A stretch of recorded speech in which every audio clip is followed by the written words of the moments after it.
Moo and good evening, everybody. Welcome to the Pinktron. I am Brent Robinson, and I am joined today by first Sean Fogenberg. Sean, what are you drinking? It's still morning for 10 more minutes, so that doesn't mean that I'm not drinking a beer. I have a Deschutes fresh squeezed, so it's, kind of like drinking juice. Very good. And with me also this evening is Steve Pritchard. Steve, what are you drinking? I'm on a Coke as I've just hopped off the bike and eating my tea at the same time as well. So very dull. Yeah, and to round up the dullness, I'm on tea because it's still afternoon and I still have both work and bike riding to do today. So I've opted to not compromise either one of those things with an alcoholic beverage We're today. we're on classic boring bread. Yeah, boring Brent is back for a Friday afternoon, but that's okay because you know what's not boring? Gravel riding in Scotland in Zwift. And that brings us to Herd Winter Racing. We are doing 2 laps of City in the Skur, which is actually 3 times up the gravel climb of City in the Skur. And none of us have raced it yet this week. So, um, 3 times up the gravel and 2 times up the road climb. yeah, which is the road climb is super interesting. Well, we'll get into it. So, yeah, I guess just over so I guess overview Herd Winter Racing for anyone who's new to the podcast is a scratch race. All categories start at once. The City in the Skur route starts at the top. I don't know, the outside pens, the not Glasgow pens in Scotland, and it I goes. I'm pretty sure it does start in the Glasgow Oh, it starts Pens. in the Glasgow pens. Oh, Yeah, I thought it that's why started the other one. that's the Oh, city part of the city in the skirt. oh, crap. All right. And anyway, it does go downhill. I know that because both the pens are up. Goes downhill to the roundabout and then goes up the gravel climb, down the asphalt climb, up the asphalt climb, down the gravel hill, back up the gravel hill, down the asphalt hill, back up the asphalt hill, down the gravel hill, and then last but not least, up the gravel hill to finish on the third time up. Oh, maybe we have someone who's done race one just popping in here. Chris Greenland. Chris, what are you drinking? Recovery Miller Lite? Did you do race one? No, I didn't. I had a ladder league. Oh, Oh, oh, okay. okay. Well, we're gonna get into that when we get to round the horn a bit later. So Okay. Well, I we don't know were if I'm going just to be able to stick around for that. I just want to pop in and say hi. good, good. Hi. It's good. You've de-boring the podcast 50% with a Miller Lite. What's Yeah. Steve eating? I missed the whole intro. Steve, what are you eating there? Got Oh, some fun? I don't know if we've entered that. I'm eating my tea because I've also just had ladder league, so I'm being boring on Coke and I'm eating some chicken and rice. Super boring. Okay, carry on. So yeah. So I mean, I don't know. Strategy on this one, hold on as long as you can up each climb. So I think for most people, so we did this in ZRL in the like semifinals back in March. And it was a like for me, I think I got through about 5 climbs before I fully blew up.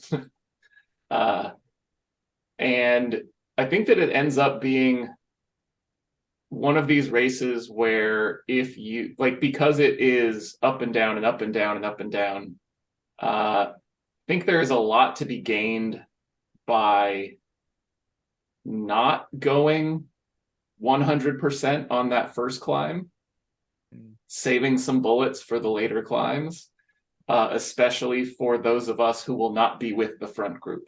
So if you're strong enough to be racing, staying with that front group, do all you can to stay with that group. But that's not most of us, uh, especially since that first climb is going to be, well, I don't know how hard it's going to be at this point, considering they've changed the game a bit. And we'll need to talk about that. But it's a 3 to 4 minute climb for most people, I think. And that fast front group is going to get a gap on it regardless. And so you kind of want to just go hard enough to get into as good a group as possible, recover down, and then even the beginning of that second climb, it starts off pretty steep before kind of stair stepping up near the top. So you're going to have to punch hard at the start of the road climb as well. Yeah, this feels like it's the opposite of some of the flatter rides that we've done on HWR, where like there's real gain in staying in that group as long as you absolutely can, because you're getting dragged along so quickly. Like this one, most of us are going to get dropped at some point, and what you don't want to do is get dropped on a climb and then have nothing on the next climb and find that group behind you that you probably could have sat in are just going too fast and you can't hold them, and you lose a lot of places that way, don't you? So yeah, it's an interesting one. It's good. It's going to be tough, but yeah, it should be good fun. What are we doing? Bike choice. Is this a good point to now talk about the changes to gravel again? Yeah, I think that's Oh. probably. I mean, let's be clear. This is the Zgur North is the only part of all of Zwift that has the gravel road type. And they've made it easier in the last month or so, give or take 6 weeks, something like that. So I think, given the fact that it's going to be up, down, and there's definitely no way to deal with bike change, that you're probably just better off to take a Tron. I think so.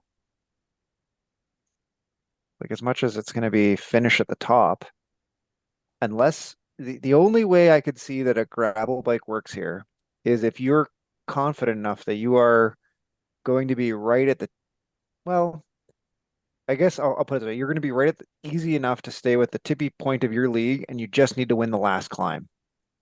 Right? If you're confident that you can be with your group of the people that you want to race with to the bottom of the last climb, and you need to win the last climb, then you could do it. But you're going to really need to like be, I would say, you're going to need like 20-minute power that's probably like 20% better than the people you race with to hold them, I think. Yeah, so this, I mean, in the past, the difference in watts between a gravel bike and a road bike to do that first climb or to do the gravel climb was something like 30 or 40 watts. It was a big difference. I had done this where I was on a road bike, and it was quite a bit slower. Or comparing the watts that I needed to do to stick with the front of the race was much, much higher.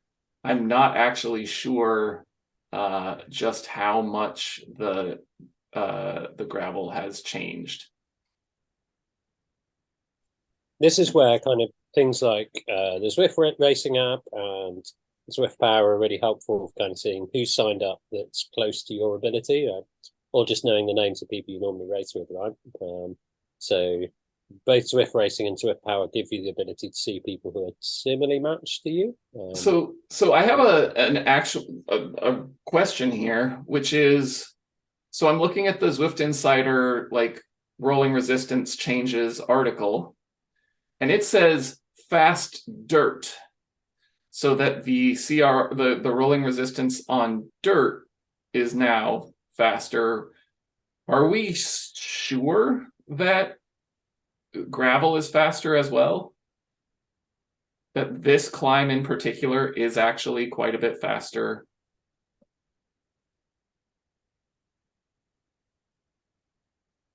I was sure there was an update that said that the gravel changed too. Okay.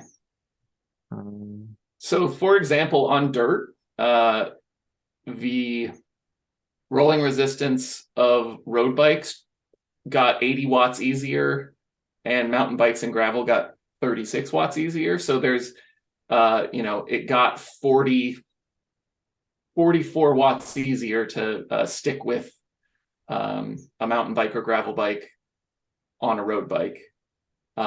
If that is similar on gravel, then I think that we are good to be on on a Tron. Yeah, I can find an article which I haven't had time to read, which says the 1.52 release changed the rolling resistance of dirt for all bike types and also brought performance of Swift's gravel wheels in line with name brand wheels. But that doesn't say that doesn't say Yeah. that it made gravel faster. No, you're 100% right. That's Huh. I'm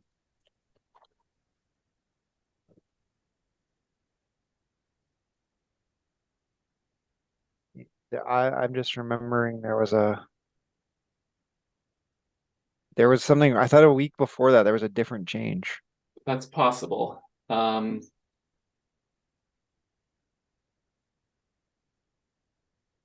Okay, so there is something from November 10th that suggests that the difference on gravel between road, mountain bike, and gravel wheel sets is actually not that big, like 30%.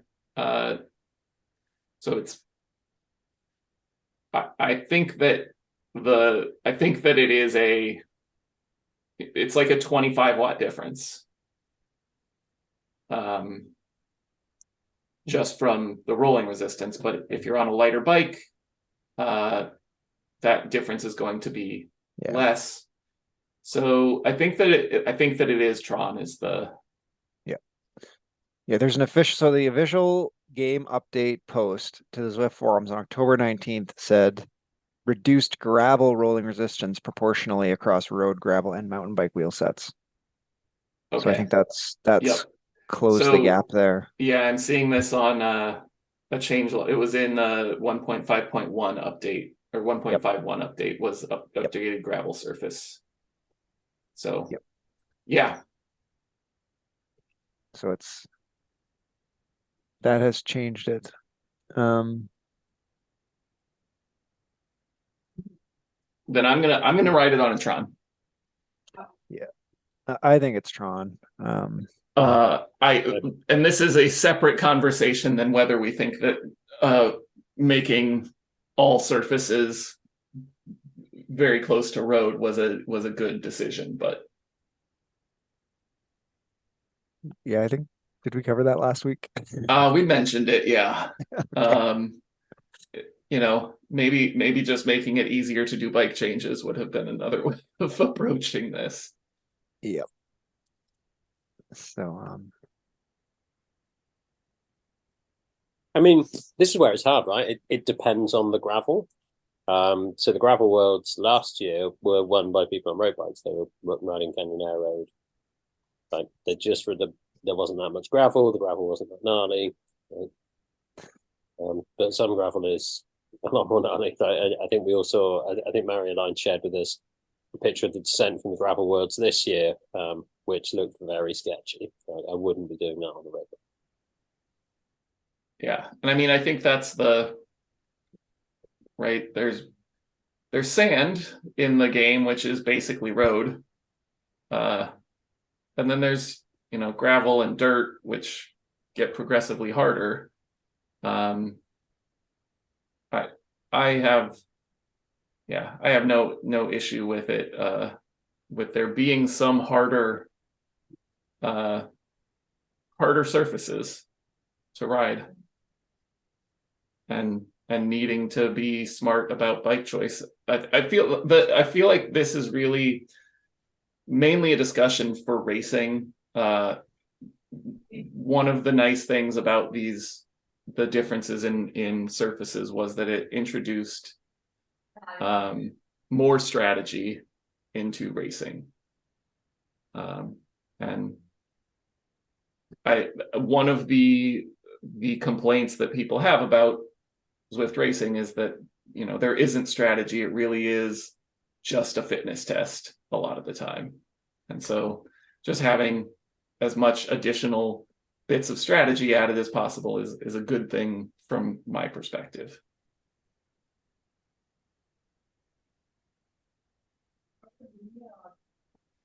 So in conclusion, Tron, I think so. Don't go all out on the first climb. What's next race we'll look at? We got Herd Beginner Racing this week is on TikTok. The old Thanks for TikTok. covering my inability to find the right browser window there, Brent. So I desperately tapped between Google. all Yeah, I love TikTok. I can see it's a really good route. There's a little bit of a climb that you have to be aware on. It'll be about Yeah. 19K. With just the one main climb up out of Saddle Springs at the end of the desert. And then kind of a long drag back up to the desert that you can get. It's usually around then when things are really kind of speeding up toward the end, so it can get a little spicy there. In exciting news, Chris's recovery Miller Lite appears to have become a recovery short of some form there. All this talk of Scotland. Unfortunately, Zoom was blurring out your foreground and background, so I could see the size and shape of the glass had changed. I couldn't get Right. any further of it. No, since this is not a work Zoom, I can unblur. You can see my dollhouse. It's pretty amazing. Still, For sadly, our- the second best background you've deployed, Chris, after the bar. It's accurate. It's Um, accurate.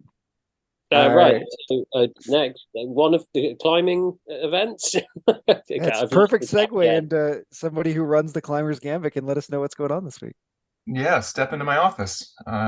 We are doing Step into my dollhouse. step into my doll, stay with my dollhouse. Enjoy some single malt.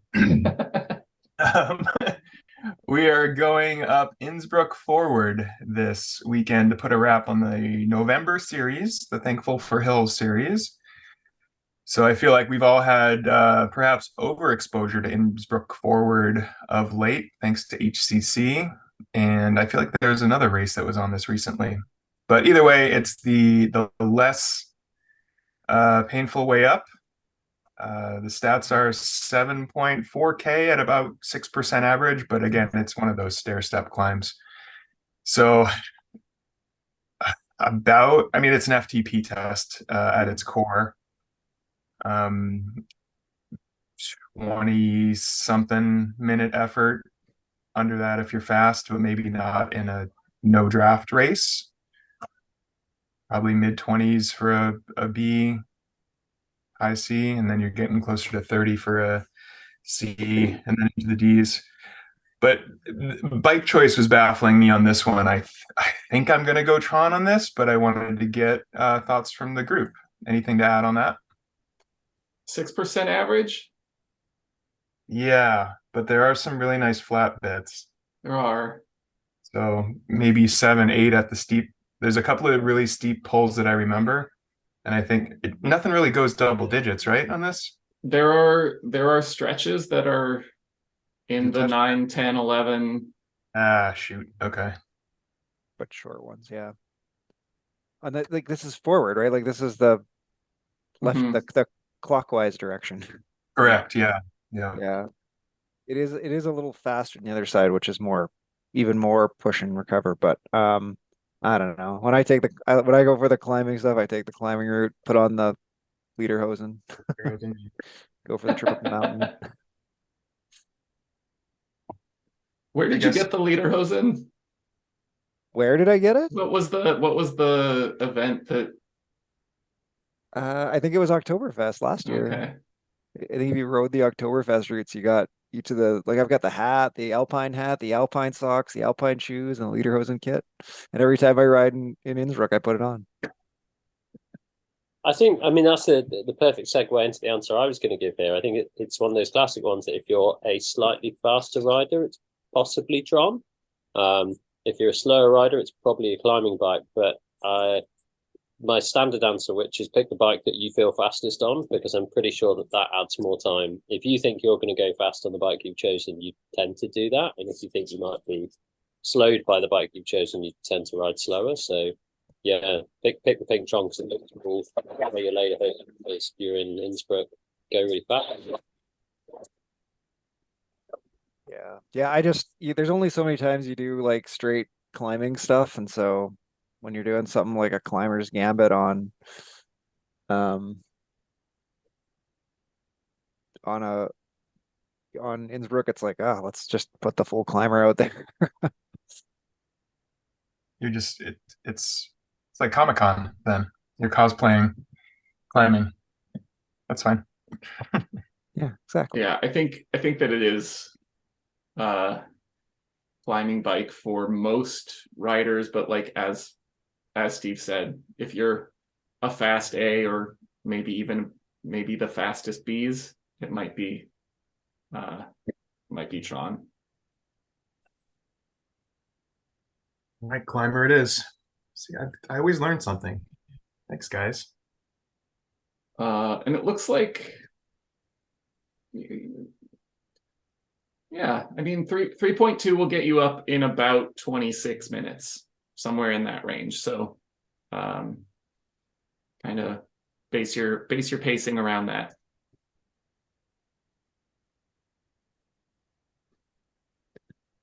All right. Very good.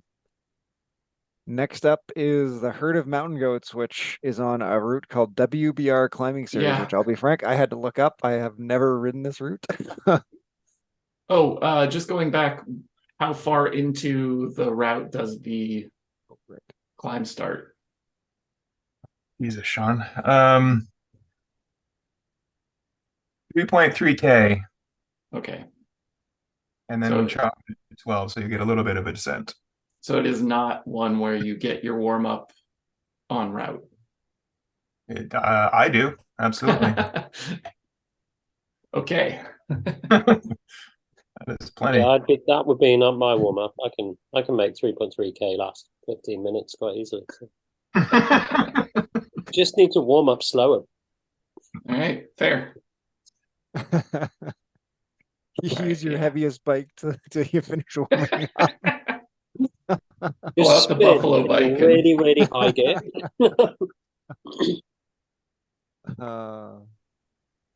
Yeah, Very the good. WBR climbing series is I Epic didn't realize surreal. is this a course that was built for the WBR climbing series? Was It must have was that an been. event? Also, what is the WBR climbing series? Yeah. It was Lifton Siders giving me zero information about any of this. No. It's an event only route. And I could see what it does. It's basically Epic reverse, right? Or That's reverse. whichever. It's the one that goes up the super long bridge and then through the castle and then the rollers at the top, that side. Yeah.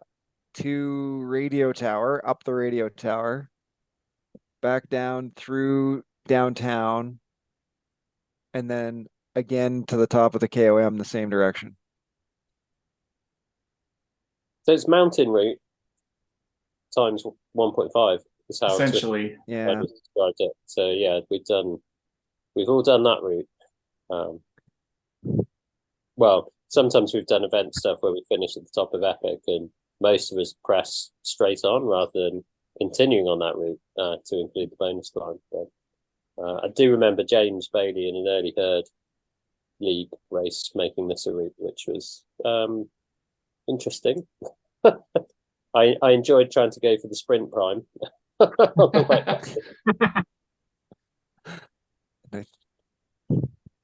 No, I'm assuming it's going to be the full route. Yeah. 43.5 kilometers. So, I mean, you do get a pretty good section of downhill to flat between the two climbs. I don't know. I think it's, I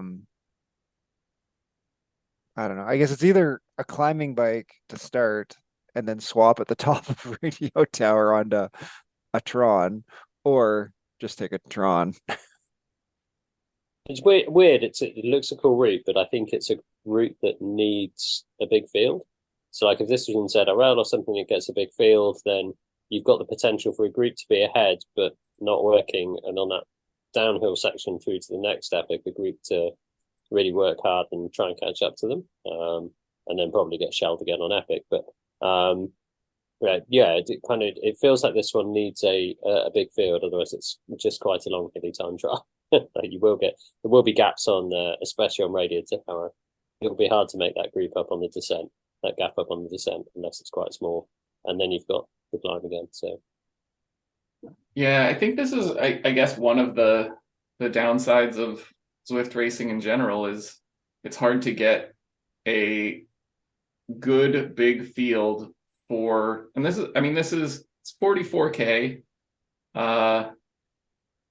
It's hard to get a big field on a race like that with two big climbs, because even if they tried to do this in ZRL, like no one, they're going to get a lot of pushback from, the lower categories who don't want to race for an hour and a half or more. Yeah, but this would be a fun one to race with a big field.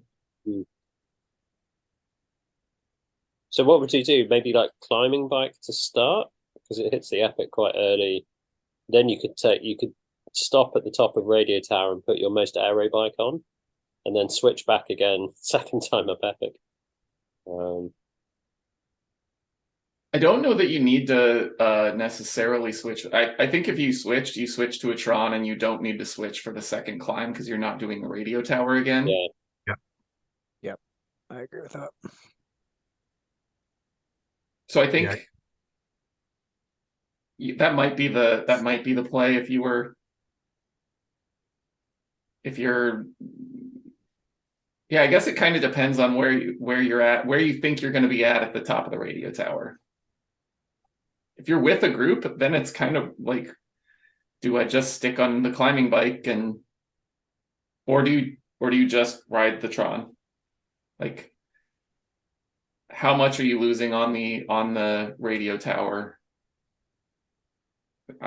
Personally, I might just ride this on a Tron.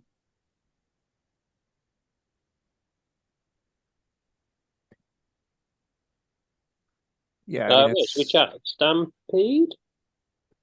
Stampede is 2 laps of Mech Isle Loop this week. So there's effectively 0 lead in on this route, so that's kind of handy. What does it say when I put it in the spreadsheet? Did I say 8.8?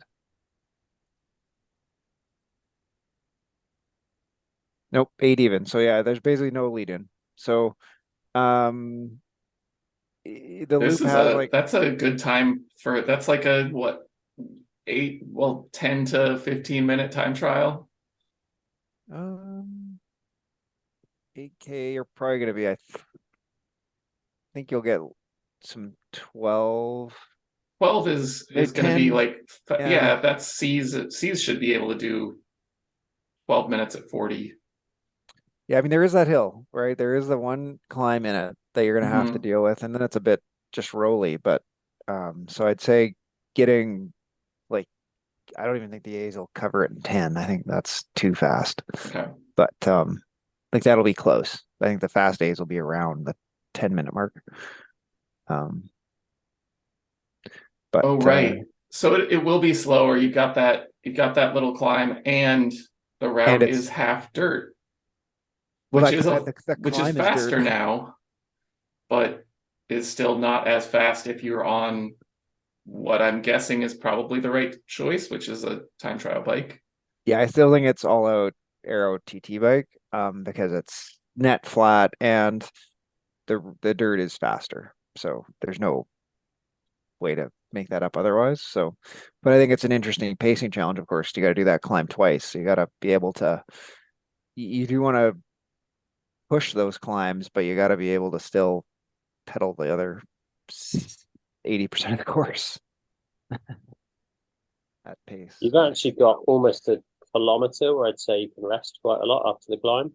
There's a little bit of looking at the profile, there's a little bit of a kick. The thing I remember with the climb is you actually have to push over the bridge. So you get up the top of the climb and feel like you're there. You have to keep pushing over the bridge because you can lose a bit of time there. But, I really like this course. I was doing I was doing tiny races in D's, getting back into Zwift. There's a couple of tiny races on this, and it's it's cool. It's cool loop. Actually, there's a bit of a climb. There's some other bits. There's a bit of gravel. was before the changes, so I think I tried it on a gravel bike, and you just monstered people on the climb, and then they caught me by the end. But it's fine. Yeah, So I've done that too. I'll revise my estimates and say it'll probably be 11 to 17 minutes, depending on your category.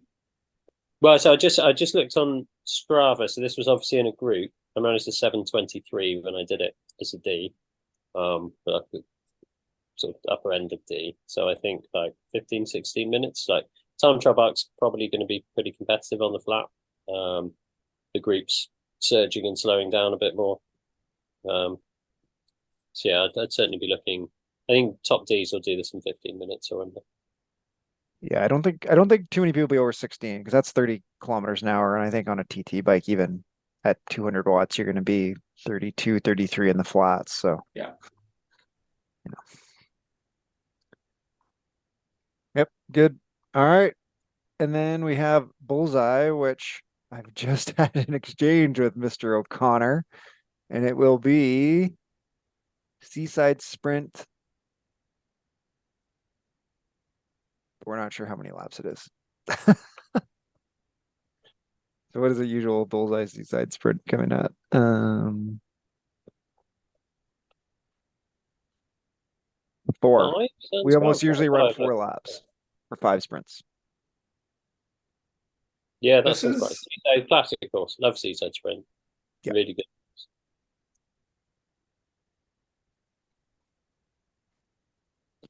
So yeah. So again, the Bullseye is our points racing where you um score points for being the first across the line at each banner. And because Seaside Sprint only has it's just the bridge sprint, right? Yes. The one with out of the S's is Where the you only come banner. down off of the little kicker. Yeah. Which is, I mean, It's Yeah, the it's- most interesting of the sprints. It's a really interesting sprint to get right. Well, especially for Bullseye as well, because this is the one Mhm. where you take the sharp hairpin right. And that's at the probably the most like lumpy of the little lumps that you go through before you go down to the bridge and then sprint, isn't it? So I think like if you're more of a punchy rider than a sprinter, then that's a place to go, and you've just got to kind of sort of nail it there and then try and stick it for about 45 seconds. Whereas the sprinters will be sort of trying to tempo over there, and then they'll hit it. So you sort of go down the hill and turn left, and that's the point to hit your sprint. And they'll hit it there, and it's can you beat them over the line? Because that's all that matters in Bullseye, isn't it? It's over the line first. Yeah. and having done this probably now, like I've probably raced this sprint. I would guess I've probably done it like 200 times now because I've done like a bunch of Bullseyes and ZRLs and stuff where this comes up a bunch. I would say if you're gonna try and shake people on that climb, you got to go a little earlier, right? Like you should almost start from like, because it's like out of the S's, right? So I think when you hit the top of the lump before that, accelerate into the downhill and then try and shake them up. Because if you just go on the uphill, you can't shake them off the wheel enough. Like it's not far enough distance to shake them off before you get back to the downhill. And then they're dogging you at the bottom, and then they come shooting through you onto the bridge. So you got to really shake them off your wheel before you get to the top of that climb. Oh, definitely. I found this where it was. I was at one of the World Club Champs courses where people don't realize that you need to boost your power before you hit the little kicker thing. And actually, if you put that little sprint in on the flat bit, as you say, as you hit that dip, then you're already doing the watts when you hit the climb compared to the other person, and you can really slingshot past them, can't you? So yeah, that's sort of great sort of classic Zwifting through there is kind of hit the bottom, like start accelerating on the last bit of the downhill to hit the uphill at the pace you want to hit it. And remember the bottom of that before you hit the bridge is like a dip, right? So it goes down and then it goes up to about 4% before leveling out onto the bridge. So you definitely got to start your sprint from the bottom there, because if you don't sprint until you lose too much speed on the descent on the uphill, then it's really hard to accelerate back up through the bridge. Good. Have fun with your Bullseye, everybody. Thanks, Brian. And I think that's the week of herd racing. Let's not talk about next week because I don't even want to think about that yet.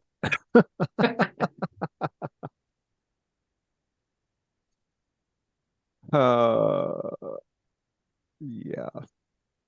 All right, let's do around the horn. We were going to talk about the importance of Discord and tactics when we were doing racing because we've we've all, well, at least Steve and I, and maybe Chris will chime in on some ladder stuff here. We've had some situations where certainly communication both helped, or maybe we just didn't communicate enough to hurt ourselves in some tactic situations. I did ZRL this week with the Mustangs, and um, we had a group. We got dropped on the second. I got actually got dropped, I guess technically on the third sprint at Champion Sprint was when I got dropped on ZRL this week. And ended up in a group with Nathaniel, the psychologist, and I can't remember who the other guy was. Anyway, the three of us were in one group, and then Josh Christensen was in behind us in another group. And then at one point, we made a move to try and like keep the other group behind us off, and Nathaniel didn't make that move. And if we'd been a little more maybe talkative on Discord, maybe we would have coordinated that move a little better because we ended up getting caught by the group behind us and then losing it in the sprint. But so certainly Discord in ladder and ZRL is important. How about you, Steve? I think you've had some experience with this too. Yeah, I think I've kind of been thinking about this as we've been having the pod. I think a great race to train on as a group is a TTT. Because I think what you learn in the TTT is how fast the person on the front can go compared to how slowly the person on the back can go. And actually, I think I see a lot of tactics that happen like this in the ladder league and some of the other races I've seen where somebody nails it a bit on the front. And what they do is they actually put the people on the back in difficulty, so they slowly drop off, and actually might shell the wrong riders. But actually, and the flip side of that is what happens is they don't put enough of an attack to form a gap, and they just drag the rest of the team up to the person who's up front. So yeah, I remember chatting on Discord, and Marius, father of the herd, was saying like, "You're going too fast. Like, just sit at this watts per kilo. Ignore what everyone else is doing. The person on the front's doing this. Person in second's doing this. To sit in the blob or to sit back in the pace line, you just need to sit at this watts per kilo." So yeah, I think I'd recommend people kind of getting together, chatting on Discord, and just doing fun things like have a meetup for an hour, have somebody sit on the front at a watts per kilo that you decide, and everyone play a game of how slowly can I go without being dropped, and the person in the front can just stop and wait for you if you get dropped, right? And then conversely, actually, how hard do I have to attack for that person not to just be sucked up in my draft and sat along with me? So yeah, have a play, chat to each other. I think TTTs are a great learning curve as well for sitting in a bunch and doing nothing. What about you, Sean? What would you say to people to get better tactically? I mean, to get better tactically, there are a few things. So one, I mean, we were talking about this beforehand. There is one thing that I think a lot of people don't really realize, and that is, especially in ladder league, I think it's important. Don't chase your teammates. So if there is someone who is in one of the groups ahead and you have a good a numerical advantage in a group ahead. I mean, you were mentioning that sometimes you get people who will push to try and catch that next group without really punching to get across to it, doing a hard sprint. And instead you end up just bringing the group that you are with closer. And if the group ahead you have a numerical advantage in, that means you're actually probably dragging more of the other team up closer to the group ahead. And again, that is probably something that just chatting on Discord would help. Knowing who's up there, how strong they are, how they're feeling is would help for knowing whether or not it's reasonable to chase them down. We had a really good it was good that we had Discord going this week so that we knew that Chris was dropping out of the race in ZRL. Yeah, that was great. Did you have a Zwift mechanical? Yeah, like everything shut down. in my garage. I like lost power to the trainer and Apple TV, and it booted me out. So thanks for bringing that back up, Sean. Well, at least be thankful that you weren't doing that while trying to run the entire series, which seemed to have been a problem in a few of the early races this week. Yeah, I heard that Steve lost to and beat Invalid. Yeah, we had 71 people in the pen. 70 of them were on the basic Zwift bike in orange Zwift kit and were named Invalid. So, I mean, unless this is a certain person's latest way of getting a team of themselves and just riding for themselves, like I think it was a bit of weirdness happening there, wasn't it? So yeah, I think this is where kind of lost out on Discord and just chatting to each other. We, Steph and I in the team together I ended up probably dropping Steph by just trying to drop people who were in that group with me because I didn't know he was in it.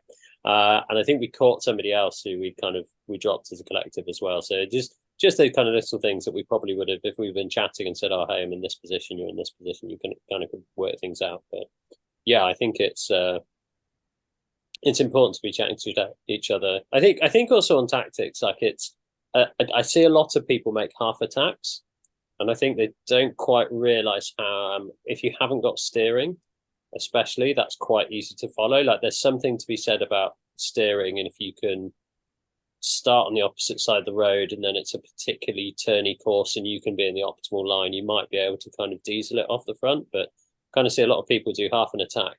And for where I'm at, my FTP is like 2.8, 2.9, and people will go off at 4. And I'm like, well, I'm pretty happy that I can sit at 3 and a bit for a while.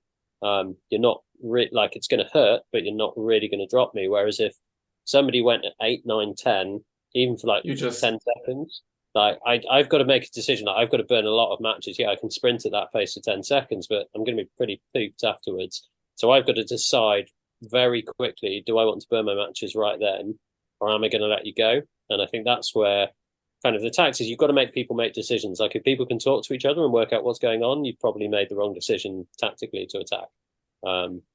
You've got to force people to react, like force people to think, have I got the legs to this or not? So yeah, I feel like there are two ways of getting a gap right. There's what usually happens in Zwift, which is you're on a hill or something and you are just stronger and make people fall off the back. But then there's the approach that Steve just mentioned, which, you know, Mr. Panache himself, you have to really, and this actually works best if you're in a 5 to 10 person group that realizes that if they chase you, they're actually dragging the rest of the group along with you or with them. And the best way to do it is start at the back of that group and sprint through the group so that by the time you hit the front, or, you know, the people see you, if they're not just watching the sidebar just to see if something goes orange, if they wait until they see you, you're actually already going quite a bit faster than them. Oh yeah, 100%. So I'm pretty sure some of the guys I raced against in ZRL the week before in London were better sprinters than me. We'd been going really steadily, so I'm okay in a 10 second sprint, but I'm quite light. So if someone can do the same numbers as me, they're probably going to beat me on pure watts. The London course is nice because you got a sight of the finish line, and I kind of picked up that with about 700 meters to go, you hit a little crest. And my theory was nobody's really going to be sprinting from there in my category. Everyone's probably going to wait. And most people look to start their sprint sort of 400 to 300 meters, 500 meters maybe out is the furthest people sprint from. So from that, I know as soon as I hit that little dip, I'm at the back of the group, hit that little dip, I'm full gas over that sprint because I'm like, it's a little bit of a climb. I'm probably maximizing the difference in speed between the group. And then after about 10, 15 seconds, it's like, how much can I like hold as big a number as long as I can? Like I'm basically above tempo and trying not to cry and be sick in my mouth and things like that. And you can see people behind, like they'll up their watts slightly to what you're doing. And that's already too late. And then you might see them hit a sprint later. And it's like, well, that's a bit of the game, isn't it? Like sometimes you get caught, like I've done that attack at a kilometer, like things like that. And sometimes I get caught on the line, but more often than not, especially in that kind of group, you just see people kind of look at each other and like, and then suddenly there's that, oh shit, I've got a sprint moment, and you beat people by 10, 20 meters because you've put the effort in and made them think. So And this is yeah, probably even more useful now with the new pack dynamics. Yeah. I've not got this, and this is why I think more people need to be on Discord, because exactly what you said, Sean, about I think not enough people counterpunch. So we in our ladder league tonight, we got about 10 seconds. Someone's like, oh, I'm going to attack back up to you. And I think that was actually not the tactic on that one, because it was just dragging some of their better riders up. But let's sit here and we'll see if they want to chase that person. And if they want to chase them and they're motivated and they get to 10 seconds, we've sat and rested. And at exactly that moment, you tend to find the pack slows ever so slightly. And like, there's a classic pro racing as well. Like, the moment that pack starts to slow, that's when your next rider who said, like, I'm putting my hand up, I'm going to hit this now, hits it, because the team's probably like, they've probably not done a massive effort, but they might have done a coordinated effort. They want to sort of rest and reassess. And you just, again, it's make them make a decision again, hit them in the legs as hard as you can. Somebody goes, makes that big effort, big attack. And like you said, with the kind of panache thing, like I'd love it if I had someone who's a bit of a better sprinter than me, or the other way around, if they're a bit of a better kind of puncher than me. I'd say, hey, you go for it, and I'm just going to sit on this group.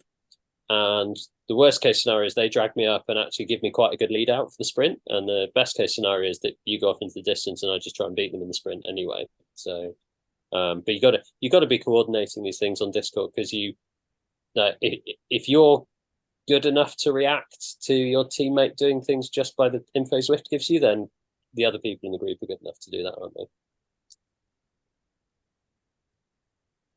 Chris, other than just riding exactly on 3.2 watts per kilogram, what tactics do you have?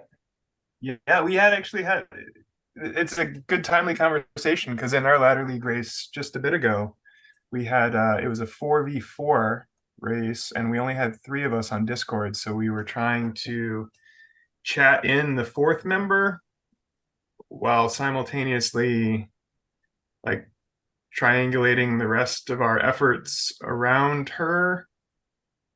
It was a little bit harder than it needed to be. Like, it was one of those where we had to react when somebody got dropped, TTT that person back on. And it would have been a little bit easier if we had all of us on Discord, I feel. But yeah, trying to like nuance and suss out what the other person is doing is a little bit hard when you're on the limit. So I would say, if you can, get on Discord. It makes everyone's lives a whole lot easier. I know I'm not saying anything new here, but it would be extraordinarily helpful, and it would have been an easy. The only thing is it's more fun. Like, listen, I get like 90% of Discord chatter at a Zwift race is just like 10 people huffing and puffing, frankly. But there are like moments that happen in races that, if you're just listening to your tunes or whatever, you miss. And like, for those who might be new to the podcast who haven't heard this, but we were at a bidets race once in ZRL, and one of the guys got dropped and was out the back, and he's singing on the Discord.